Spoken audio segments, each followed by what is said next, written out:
സ്നാപ്ഡ്രാഗന്റെ ഏറ്റവും top processor ആയിട്ടുള്ള Snapdragon 8 Gen 3 എന്ന പ്രോസറുമായി ഇന്ത്യയിൽ എത്തുന്ന ആദ്യ സ്മാർട്ട് ഫോൺ എന്ന പ്രത്യേകതയാണ് iQOO12 എന്ന ഈ ഒരു സ്മാർട്ട് ഫോണിനുള്ളത്. BGMI കളിക്കുമ്പോഴത്തേക്ക് സ്മൂത്ത് ഗ്രാഫിക്സിൽ നമുക്ക് 90 FPS വരെ ഫ്രെയിം റേറ്റ് കിട്ടുന്നുണ്ട്. നിലവിൽ ഇന്ത്യയിൽ ലഭ്യമായിട്ടുള്ളതിൽ വെച്ച് ഏറ്റവും പവർഫുൾ സ്മാർട്ട് ഫോൺ നമുക്ക് വേണമെങ്കിൽ iQOO12 വിശേഷിപ്പിക്കാം. മാക്സിമം നമുക്ക് HDR എക്സ്ട്രീം വരെ കളിക്കാൻ പറ്റും. അത് ഈ ഒരു സ്മാർട്ട് ഫോണിന്റെ AnTuTu സ്കോർ നമ്മൾ പരിശോധിച്ചാലും മനസ്സിലാവുന്നുണ്ട്. ഏകദേശം 21 ലക്ഷത്തിനടുത്തുള്ള ഒരു AnTuTu സ്കോറാണ് ഈ ഒരു സ്മാർട്ട് ഫോൺ സമ്മാനിക്കുന്നത്. ഗെയിം പ്ലേ എന്ന് പറയുമ്പോഴത്തേക്ക് നല്ല രീതിയിലുള്ള നല്ല സ്മൂത്ത് ആയിട്ടുള്ള ഗെയിം പ്ലേ ആണ്. പ്രത്യേകിച്ച് ഇപ്പോൾ 90 FPS കിട്ടുന്നത് കൊണ്ട് തന്നെ നമുക്ക് നല്ല രീതിയിൽ ബട്ടർ സ്മൂത്ത് എന്ന് വേണമെങ്കിൽ പറയാം. ആ ഒരു രീതിയിലാണ് ഇപ്പോൾ നമുക്ക് ഗെയിം കളിക്കാൻ പറ്റുന്നത്. നേരത്തെ അതായത് സ്നാപ്ഡ്രാഗന്റെ 8 Gen 2 AnTuTu സ്കോർ എന്ന് പറയുന്നത് 12 ലക്ഷം 14 ലക്ഷം ആ ഒരു റേഞ്ച് ആയിരുന്നു. അവിടെ നിന്നാണ് സ്നാപ്ഡ്രാഗൺ 8 Gen 3 എന്ന പ്രോസറുമായിട്ട് ഈ ഒരു ഫോൺ വന്നപ്പോൾ AnTuTu സ്കോർ ഈ പറഞ്ഞ 21 ലക്ഷത്തിനടുത്തേക്ക് എത്തിയിരിക്കുന്നത്. കൃത്യമായി പറഞ്ഞാൽ ഏകദേശം 50%-അധികമുള്ള ഒരു പെർഫോമൻസ് ബൂസ്റ്റ് ആണ് ഈ ഒരു സ്നാപ്ഡ്രാഗൺ 8 Gen 3 എന്ന പ്രോസർ iQOO12 നൽകുന്നതെന്ന് ചുരുക്കം. നെഗറ്റീവായിട്ട് ഒന്നും പറയില്ല, കാരണം നമ്മുടെ ടച്ച് റെസ്പോൺസ് ആയാലും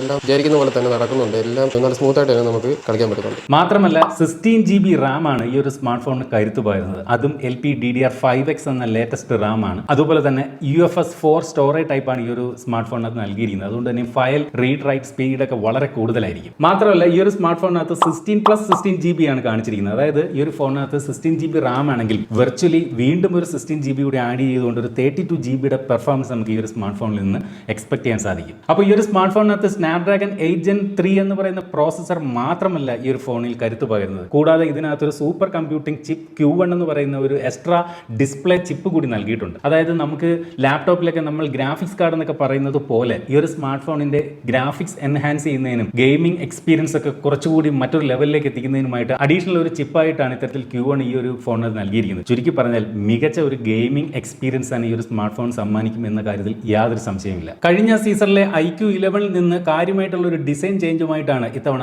iQOO12 വന്നിരിക്കുന്നത്. iQOO11ന്റെ ബാക്ക് സൈഡ് ഒക്കെ ഒരു മാറ്റ് ഫിനിഷ് ആയിരുന്നു നൽകിയിരുന്നെങ്കിൽ കുറച്ചുകൂടി ഒരു ഗ്ലോസി ഫിനിഷ് ആണ് ഇപ്പോൾ iQOO12 നൽകിയിരിക്കുന്നത്. ഈ ഒരു ഫോണിന്റെ ക്യാമറ മൊഡ്യൂൾ കഴിഞ്ഞ സീരീസിനെയൊക്കെ അപേക്ഷിച്ച് എൻ്റർലി ഡിഫറന്റ് ആണെന്ന് വേണമെങ്കിൽ പറയേണ്ടി വരും. റൗണ്ട് ആണോ എന്ന് ചോദിച്ചാൽ റൗണ്ട് അല്ല, എന്നാൽ സ്ക്വയർ ആണോ എന്ന് ചോദിച്ചാൽ സ്ക്വയറും അല്ല, രണ്ടുമല്ലാത്ത തരത്തിലുള്ള ഒരു ഷേപ്പാണ് നൽകിയിരിക്കുന്നത്. അതുപോലെ ഈ ഒരു ക്യാമറ മൊഡ്യൂളിന്റെ സൈഡൊക്കെ നോക്കി കഴിഞ്ഞാൽ ചെറിയൊരു ഗ്രിപ്പൊക്കെ കൊടുത്തുകൊണ്ട് ഒരു ക്ലാസിക് എലിഗൻ വാച്ചിന്റെ ഒക്കെ ഒരു ഓർമ്മ വരുത്തുന്ന തരത്തിലുള്ള ഒരു ഡിസൈനാണ് ഈ ഒരു സ്മാർട്ട് ഫോണിനകത്ത് നൽകിയിരിക്കുന്നത്. ഇവിടെ ഇത്തരത്തിൽ iQOO എന്നും BMW ആയിട്ടുള്ള പാർട്ടിസിപ്പേഷനും ഇവിടെ ഇങ്ങനെ കൊടുത്തിട്ടുണ്ട്. അതുപോലെ ഈ ഒരു സ്മാർട്ട് ഫോണിനകത്ത് മെറ്റാലിക് ഫ്രെയിം ആണ് കൊടുത്തിരിക്കുന്നത്. അതും എയർക്രാഫ്റ്റ് ഗ്രേഡ് ഉള്ള മെറ്റാലിക് ആണ് ഈ ഒരു സ്മാർട്ട് ഫോണിന്റെ ചുറ്റും ഫ്രെയിമായി നൽകിയിരിക്കുന്നത് എന്നുള്ളത് എടുത്തു പറയേണ്ട ഒരു കാര്യമാണ്. ഫോണിന് ഒരു സ്ക്വയർ ഷേപ്പ് ആണ് നൽകിയിരിക്കുന്നത്. എസ്പെഷ്യലി ഈ ഒരു ഫ്രെയിം ഒക്കെ ഇത്തരത്തിൽ ഒരു ഫ്ലാറ്റ് ഡിസൈൻ കൊടുത്തിരിക്കുന്നു. അതുപോലെ കയ്യിലൊക്കെ പിടിക്കുമ്പോൾ അതുകൊണ്ട് തന്നെ ഒരു ബോക്സി ഡിസൈൻ ഫീൽ നമുക്ക് ലഭിക്കുന്നുണ്ട്. ഫോണിന്റെ ഡിസ്പ്ലേയിലേക്ക് വന്നു കഴിഞ്ഞാൽ പൂർണ്ണമായിട്ട് ഒരു ബെസർലെസ് ഡിസ്പ്ലേ ആണ് ഇത്തവണ iQOO12 നൽകിയിരിക്കുന്നതായിട്ട് കാണാം. എസ്പെഷ്യലി ഈ ചിഹ്നം അറിയപ്പെടുന്ന ഭാഗമൊക്കെ നോക്കി വളരെ തിന്നായിട്ടുള്ള ബെസലാണ് കൊടുത്തിരിക്കുന്നത്. മൊത്തത്തിൽ ഒരേ യൂണിഫോം രീതിയിലുള്ള ഒരു ബെസലാണ് ഈ ഒരു സ്മാർട്ട് ഫോണിനകത്ത് ഉള്ളത്. ബെസൽ ഉണ്ടോ എന്ന് ചോദിച്ചാൽ വളരെ തിന്നായിട്ടുള്ള ഒരു ബെസൽ തന്നെയാണ് എന്തായാലും ഈ ഒരു സ്മാർട്ട് ഫോണിനകത്ത് നൽകിയിരിക്കുന്നത്. ഈ ഒരു സ്മാർട്ട് ഫോണിന്റെ ഫ്രണ്ട് ക്യാമറ ഇത്തരത്തിൽ സെന്റർ പഞ്ച് ഹോൾ ആയിട്ടാണ് കൊടുത്തിരിക്കുന്നത്. 6.8 ഇഞ്ചിന്റെ AMO LED ഡിസ്പ്ലേ ആണ് ഈ ഒരു സ്മാർട്ട് ഫോണിനകത്ത് നൽകിയിരിക്കുന്നത്. അതും 1.5K റെസൊല്യൂഷൻ ഉള്ള ഡിസ്പ്ലേ ആണ് ഈ ഒരു സ്മാർട്ട് ഫോണിനകത്ത് നൽകിയിരിക്കുന്നത്. മാത്രമല്ല ഇത്തരത്തിൽ 144 Hz റിഫ്രഷ് റേറ്റ് ആണ് ഈ ഒരു സ്മാർട്ട് ഫോണിനകത്ത് നൽകിയിരിക്കുന്നത്. അതും LTPO ടെക്നോളജി ഉപയോഗിച്ചിട്ടുള്ള 144 Hz എന്നുള്ളതും പ്രത്യേകതയാണ്. അതായത് ഇവിടെ 144 Hz എന്നുള്ളത് 1 Hz മുതൽ 144 Hz വരെ വേരി ചെയ്യുന്ന തരത്തിലാണ്. അതുകൊണ്ട് തന്നെ ബാറ്ററി എഫിഷ്യൻസി അതിമനോഹരമാണ്. ഡിസ്പ്ലേയുടെ കാര്യത്തിൽ നിന്നും ഈ ഒരു സ്മാർട്ട് ഫോണിൽ നിന്ന് എടുത്തു പറയേണ്ടിയിരിക്കുന്നു. അതുപോലെ തന്നെ ഈ ഒരു സ്മാർട്ട് ഫോണിന്റെ ഡിസ്പ്ലേ ഫ്ലാറ്റ് ഡിസ്പ്ലേ ആണ് കൊടുത്തിരിക്കുന്നത്. അപ്പോൾ ഇതൊരു ഗെയിമിംഗ് ഓറിയന്റഡ് ആയിട്ടുള്ള ഒരു സ്മാർട്ട് ഫോൺ ആണ്. എനിക്ക് തോന്നുന്നു ഗെയിം കളിക്കുന്നവർ കൂടുതൽ പ്രിഫർ ചെയ്യുന്നത് കർവ്ഡ് ഡിസ്പ്ലേയേക്കാൾ ഫ്ലാറ്റ് ഡിസ്പ്ലേ ആണെന്ന് തോന്നുന്നു. കാരണം ഗോസ്റ്റ് ടച്ച് ഒക്കെ ഒഴിവാക്കുന്നതിന് ഈ ഫ്ലാറ്റ് ഡിസ്പ്ലേ തന്നെയാണ് എപ്പോഴും നല്ലതെന്ന് തോന്നുന്നു. അതെന്തായാലും iQOO ഈ ഒരു സ്മാർട്ട് ഫോണകത്ത് അങ്ങനെ നിലനിർത്തി. പക്ഷേ എന്റെ പേഴ്സണൽ അഭിപ്രായത്തിൽ എനിക്ക് എപ്പോഴും കർവ്ഡ് ഡിസ്പ്ലേ ഉള്ള ഫോണുകളാണ് കുറച്ചുകൂടി താല്പര്യം. അതുപോലെ തന്നെ ഈ ഒരു സ്മാർട്ട് ഫോണിന് മറ്റൊരു പ്രത്യേകത കൂടിയുണ്ട്. നിലവിൽ ഇന്ത്യയിൽ ഇറങ്ങിയിരിക്കുന്നതിൽ വെച്ച് ഏറ്റവും ബ്രൈറ്റ്നസ് ഉള്ള ഡിസ്പ്ലേയുമായിട്ടാണ് ഈ ഒരു സ്മാർട്ട് ഫോൺ വന്നിരിക്കുന്നത്. അതായത്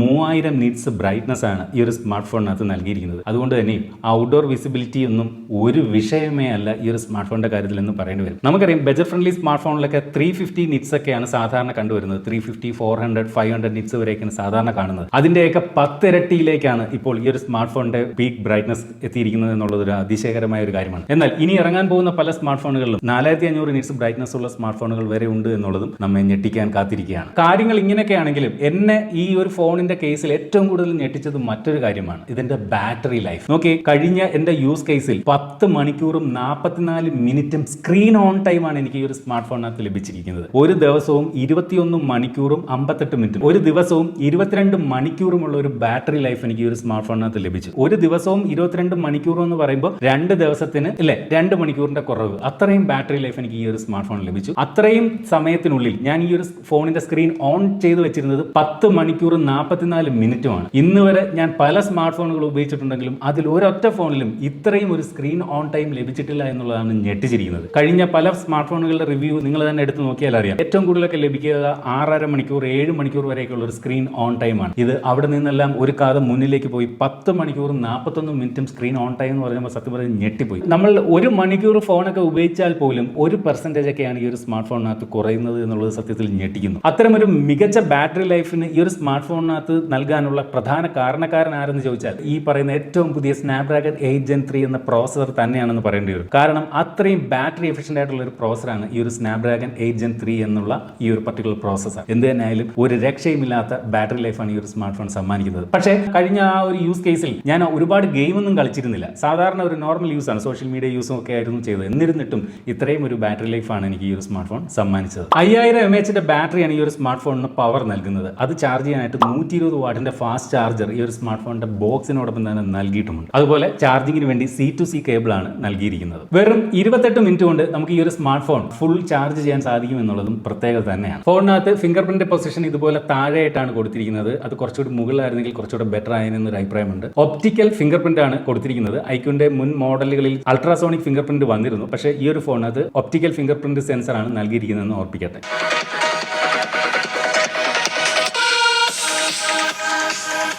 സൗണ്ട് ക്വാളിറ്റിയെ കുറിച്ച് പറഞ്ഞാൽ സ്റ്റീരിയോ സ്പീക്കറുകളാണ് ഈ ഒരു സ്മാർട്ട് ഫോണിനകത്ത് നൽകിയിരിക്കുന്നത്. നല്ല ലൗഡ് ആയിട്ടുള്ള വോളിയം ഉണ്ട്. പക്ഷേ ഒരു ബാസ് ഒരു അല്പം കുറവായിട്ട് ഫീൽ ചെയ്യും. ട്രബിളിനാണ് കുറച്ച് മുൻതൂക്കം കൊടുത്തിരിക്കുന്നത് തോന്നുന്നു. കുറച്ചുകൂടി ബാസി സൗണ്ട് ആയിരുന്നെങ്കിൽ കുറച്ചുകൂടെ ബെറ്റർ ആയെന്നൊരു അഭിപ്രായമുണ്ട്. ഹൈ വോളിയം ഉണ്ട്. കാതിൽ ചിലമ്പുന്ന തരത്തിലുള്ള ഒരു ട്രബിൾ മുൻതൂക്കം കൊടുത്തിരിക്കുന്ന സൗണ്ട് ആണ് കൊടുത്തിരിക്കുന്നത്. അതുപോലെ ഈ ഒരു സ്മാർട്ട് ഫോണിനകത്ത് ഇയർ കസ്റ്റമൈസേഷൻ എന്ന് പറയുന്ന ഒരു ഓപ്ഷൻ കൂടി ഇതുപോലെ കൊടുത്തിട്ടുണ്ട്. അത് കൊടുത്തുകൊണ്ട് നമ്മുടെ ഏജ് കാറ്റഗറി ഒക്കെ കൊടുത്തു കഴിഞ്ഞാൽ ഓരോ ഏജ് കാറ്റഗറിക്കാർക്കും കേൾക്കേണ്ടുന്ന തരത്തിലുള്ള സൗണ്ട് അഡ്ജസ്റ്റ്മെന്റ് ഈ ഒരു സ്മാർട്ട് ഫോണിൽ ഉണ്ടാകും. ക്യാമറ വിഭാഗത്തിലേക്ക് വന്നാൽ ഈ ഒരു സ്മാർട്ട് ഫോണിനകത്ത് ഫോട്ടോകൾ എടുക്കുമ്പോൾ ഇവിടെ മുകളിലേക്ക് വരുമ്പോൾ 3 വ്യത്യസ്ത മോഡുകൾ നമുക്ക് ഫോട്ടോകൾ എടുക്കാനുള്ള ഒരു ഓപ്ഷൻ നമുക്ക് നൽകുന്നുണ്ട്. വിവിഡ്, ടെക്സ്റ്റേർഡ്, നാച്ചുറൽ എന്നീ 3 മോഡുകൾ ഇവിടെ കൊടുത്തിട്ടുണ്ട്. ഇവിടെ കാണുന്ന ഈ 3 ഫോട്ടോകളും ഇത്തരത്തിൽ ഈ 3 മോഡുകൾ ഉപയോഗിച്ച് എടുത്ത ചിത്രങ്ങളാണ്. അപ്പോൾ ഈ ഒരു 3 ഫോട്ടോകൾ കാണുമ്പോൾ അത് തമ്മിലുള്ള ഒരു വ്യത്യാസം എത്രത്തോളം ഉണ്ട് എന്ന് നമുക്ക് മനസ്സിലാവും. അപ്പോൾ സാധാരണ സ്മാർട്ട് ഫോണുകളിൽ നിന്ന് വ്യത്യസ്തമായിട്ട് നമ്മളുടെ ഇഷ്ടത്തിനനുസരിച്ച് ഉള്ള ഒരു കളർ പ്രൊഫൈൽ സെലക്ട് ചെയ്യാനുള്ള ഒരു 3 ഓപ്ഷൻ കൊടുത്തത് ഒരു വലിയ കാര്യമാണ്. ഐഫോണിലൊക്കെ സാധാരണ ഉള്ള ഒരു ഓപ്ഷനാണ് ഇത്തരത്തിൽ ഈ ഒരു സ്മാർട്ട് ഫോണിന്റെ ക്യാമറയിലേക്ക് നൽകിയിരിക്കുന്നത്. അതുപോലെ തന്നെ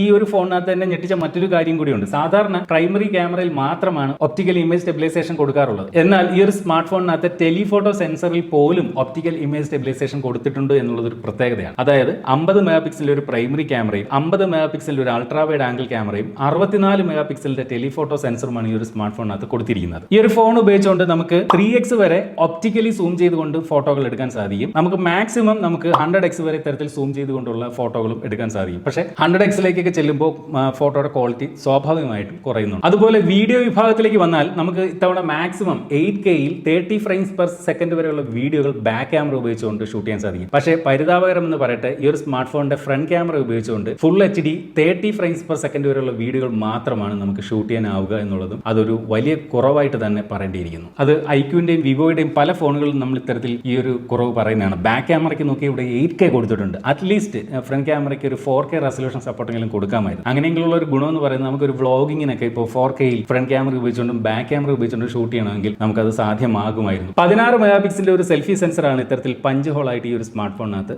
നൽകിയിരിക്കുന്നത്. ആൻഡ്രോയിഡിന്റെ ലേറ്റസ്റ്റ് വെർഷൻ ആൻഡ്രോയിഡ് 14ലാണ് ഈ ഒരു സ്മാർട്ട് ഫോൺ വരുന്നത്. അതുപോലെ iQOOന്റെയും വിവോയുടെയും യൂസർ ഇന്റർഫേസ് ആയിട്ടുള്ള ഫൺ ടച്ച് OS 14 ഈ ഒരു സ്മാർട്ട് ഫോണിനകത്ത് നൽകിയിരിക്കുന്നത്. ഈ ഒരു സ്മാർട്ട് ഫോൺ ലോഞ്ച് ചെയ്യുന്നതിന് മുമ്പ് വാർത്തകൾ കേട്ടിരുന്നു ഇത്തവണയെങ്കിലും ഈ ഒരു സ്മാർട്ട് ഫോണിനകത്ത് ബ്ലോട്ട്വെയർസുകൾ കാണില്ല എന്ന് കേട്ടിരുന്നു. പക്ഷേ കാര്യങ്ങൾ മറിച്ചാണ്. ഇതിനകത്ത് കുറച്ച് ബ്ലോട്ട്വെയർസുകളൊക്കെ ഈ ഒരു സ്മാർട്ട് ഫോണിനകത്ത് കാണുന്നുണ്ട്. ഉദാഹരണത്തിന് PhonePe, hot apps, hot ഗെയിംസിന്റെ റെക്കമെൻഡേഷൻ, ഇങ്ങനെ ചെറിയ ചില ബ്ലോട്ട്വെയർസുകൾ അവിടെ ഇവിടെ ആയിട്ട് നമുക്ക് കാണുന്നുണ്ട്. സാധാരണ മുൻകാല iQOO ഫോണുകളിലുള്ള അത്രയും എന്തായാലും ബ്ലോട്ട്വെയർസുകൾ ഈ ഒരു സ്മാർട്ട് ഫോണിനകത്തില്ല. അതുപോലെ തന്നെ എടുത്തു പറയേണ്ട മറ്റൊരു കാര്യം, നമ്മൾ ഇത്തരത്തിൽ ഈ ഒരു സ്മാർട്ട് ഫോൺ ഉപയോഗിച്ചുകൊണ്ട് ഏതെങ്കിലും ആപ്ലിക്കേഷൻസ് ഇൻസ്റ്റാൾ ചെയ്യുമ്പോൾ ഇപ്പോൾ ഉദാഹരണത്തിന് വാട്സ്ആപ്പ് ഇൻസ്റ്റാൾ ചെയ്ത് അത് ഓപ്പൺ ചെയ്യാൻ വരുന്ന സ്ക്രീനിൽ മറ്റൊരു ആപ്ലിക്കേഷൻ ഇൻസ്റ്റാൾ ചെയ്യുന്നതിനുള്ള ഒരു റെക്കമെൻഡേഷൻ വരുന്നുണ്ട്. അങ്ങനെ ഒരു എന്താ പറയുക, ഒരു അത്ര ക്ലിയർ അല്ലാത്തൊരു യൂസർ ഇന്റർഫേസ് ആണ് എന്തായാലും ഇത്തവണ ഈ ഒരു പ്രൈസ് റേഞ്ചിലുള്ള ഒരു ഫോണിനകത്ത് നൽകിയിരിക്കുന്നത്. അപ്പോൾ നല്ല ഒരു വിലയുള്ള ഒരു ഫോണല്ലേ, എൻട്രി ലെവലോ അല്ലെങ്കിൽ ഒരു മിഡ് റേഞ്ച് സെഗ്മെന്റിലോ ഉള്ള ഒരു ഫോണല്ല. അപ്പോൾ ഇത്തരത്തിലുള്ള ആപ്ലിക്കേഷൻസിന്റെ ഒക്കെ ആഡ് റെക്കമെൻഡേഷൻ അത് അത്ര നല്ലൊരു പ്രവണതയായിട്ട് എനിക്ക് തോന്നുന്നില്ല. അതുപോലെ തന്നെ ഈ പ്രൈസ് റേഞ്ചിലുള്ള ഒരു സ്മാർട്ട് ഫോണിനകത്ത് വയർലെസ് ചാർജിംഗ് സപ്പോർട്ട് കൊടുത്തിട്ടില്ല എന്നുള്ളതും ഓർമ്മിപ്പിക്കട്ടെ.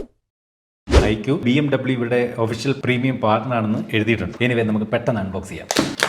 ആദ്യമായിട്ടാണെന്ന് തോന്നുന്നു iQOOന്റെ ഒരു ബോക്സിനകത്ത് ഒരു പ്രത്യേകത ഉണ്ട്. സാധാരണ ഇതുവരെയുള്ള iQOOന്റെ ബോക്സുകൾ നേരത്തെയുള്ള ഫോണുകളുടെ നമ്മുടെ അൺബോക്സിംഗ് കണ്ടിട്ടുള്ളവർക്കറിയാം, അതിന്റെ ഒരു ഓപ്പണിംഗ് എന്ന് പറയുന്നത് ഇങ്ങനെ ചരിച്ച് ഡയഗണൽ ഷേപ്പിലായിരുന്നു അതിന്റെ ഒരു ഓപ്പണിംഗ് വന്നിരുന്നത്. പക്ഷേ ഇത് സാധാരണ സ്മാർട്ട് ഫോണുകളുടെ ബോക്സ് പോലെ തന്നെ ആണ് കൊടുത്തിരിക്കുന്നത്. ദേ ഇരിക്കുന്നു ഫോൺ മാറ്റിവെക്കാം. ദേ ഇവിടെ iQOO BMW മോട്ടോർസ്പോർട്ട് എന്നൊക്കെ എഴുതിയ ഒരു പിക്ചർ ഇത് iQOOന്റെ എല്ലാ ഫോണുകളിലും സാധാരണ കാണാറുണ്ട് നമ്പർ സീരീസിൽ. അതിനകത്ത് ഒരു സിം ഇജക്ടർ പിൻ കൊടുത്തിട്ടുണ്ട്. മനോഹരമായിട്ടുള്ള ബാക്ക് കേസ് കണ്ടില്ലേ, ആ വലിയ ക്യാമറ കട്ടൗട്ട് കാണാം. അതുപോലെ user manual, warranty card information ഉണ്ട്. 120 വാട്ടിന്റെ ഫാസ്റ്റ് ചാർജർ, C2C കേബിൾ ആണ് ഇതിനോടൊപ്പം കൊടുത്തിരിക്കുന്നതെന്ന് ആ ഒരു ചാർജർ കാണുമ്പോൾ തന്നെ മനസ്സിലാവുന്നുണ്ട്. ചാർജിങ് കേബിളും അതുപോലെ തന്നെ ഈ പറഞ്ഞ പോലെ C2C കേബിൾ. അപ്പോൾ ഇത്രയും കാര്യങ്ങളാണ് ഫോണിന്റെ ബോക്സിനകത്തുള്ളത്. ഈ ഒരു സ്മാർട്ട് ഫോണിന്റെ മൊത്തത്തിലുള്ള ഇതിന്റെ ഗുണങ്ങളും ദോഷങ്ങളും കൂടി പറയുകയാണെങ്കിൽ മികച്ച പെർഫോമൻസ് കാഴ്ചവെക്കുന്ന ഒരു സ്മാർട്ട് ഫോൺ, അതുപോലെ മികച്ച ബാറ്ററി ലൈഫാണ് ഈ ഒരു സ്മാർട്ട് ഫോണിന് നൽകിയിരിക്കുന്നത്. മികച്ച ഡിസൈൻ, മികച്ച ഡിസ്പ്ലേ ആണ് ഈ ഒരു സ്മാർട്ട് ഫോൺ കൊടുത്തിരിക്കുന്നത്. ഓക്കേഷ് ആയിട്ടുള്ള ഒരു ക്യാമറ പെർഫോമൻസ് ആണ് ഈ ഒരു സ്മാർട്ട് ഫോൺ അത് നൽകിയിരിക്കുന്നത്. ഇത്രയും കാര്യങ്ങൾ ഈ ഒരു സ്മാർട്ട് ഫോണിന്റെ പ്രധാനപ്പെട്ട ഗുണങ്ങളാവുമ്പോൾ ഇതിന്റെ ദോഷങ്ങളായിട്ട് പറയേണ്ടത്, ഈ ഒരു സ്മാർട്ട് ഫോണിന്റെ ഫ്രണ്ട് ക്യാമറയിൽ നേരത്തെ പറഞ്ഞ പോലെ 4K സപ്പോർട്ട് കൊടുത്തിട്ടില്ല. അതുപോലെ വയർലെസ് ചാർജിംഗ് സപ്പോർട്ട് ഈ ഒരു സ്മാർട്ട് ഫോണിനകത്ത് നൽകിയിട്ടില്ല. കുറച്ച് ബ്ലോട്ട് വേസ് അവിടെ ഇവിടെ നൽകിയിട്ടുണ്ട്. ഇതാണ് എനിക്ക് iQOO12 എന്ന് പറയുന്ന ഈ ഒരു സ്മാർട്ട് ഫോണിനെ കുറിച്ച് പറയാനുള്ളത്. ഇതിന്റെ പ്രൈസിങ് ഇപ്പോൾ നിലവിൽ ഈ വീഡിയോ ചെയ്യുന്ന സമയത്ത് അറിവായിട്ടില്ല. പക്ഷേ ഈ വീഡിയോ നിങ്ങൾ കാണുന്ന സമയത്ത് ഇതിന്റെ പ്രൈസ് തീർച്ചയായിട്ടും പുറത്ത് വന്നിട്ടുണ്ടാവും. നിങ്ങൾക്ക് തന്നെ ചെക്ക് ചെയ്യാവുന്നതാണ്. അപ്പോൾ ഇതുപോലെ മനോഹരമായിട്ടുള്ള മറ്റൊരു പ്രോഡക്റ്റിന്റെ വിശേഷമായിട്ട് നമുക്ക് അടുത്ത വീഡിയോയിൽ വീണ്ടും കാണാം. അതുവരെ സ്റ്റേ സേഫ്, ബൈ.